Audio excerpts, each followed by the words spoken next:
मीरपुर ख़ास में citizen support group ऐं वुमेन लीडरशिप फोरम पारां निजी इदारे सिविल सोसाइटी सपोर्ट प्रोग्राम जे ताबन सां मार्केट चौक ते हिकु ॾींहं जी ऑरेंज मीना बाज़ार मुनक़द कई वई, जिते औरतुनि पारां शहर जे विच में कारोबार कयो वियो। उन मौक़े ते CSSP अॻुवाण रेहाना, NCA अॻुवाण आबिद अली शाह, अफशां भट्टी, एडवोकेट नुसरत मयाणू,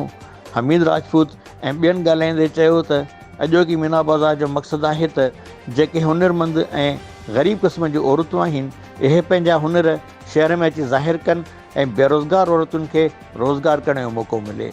इन मौक़े ते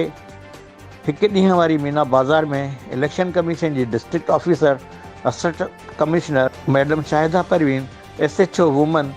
Mumal Lagari, police facilitation centre incharge Shafi Mari, 15 incharge Jawad Dal, Benazir income support programme officer Nazira Lagari, health officer Benazir Lagari, Zaida Mirani, women development department जी डिस्ट्रिक्ट ऑफिसर तारिक वहीद गडानी ऐं ॿियनि शिरकत कई।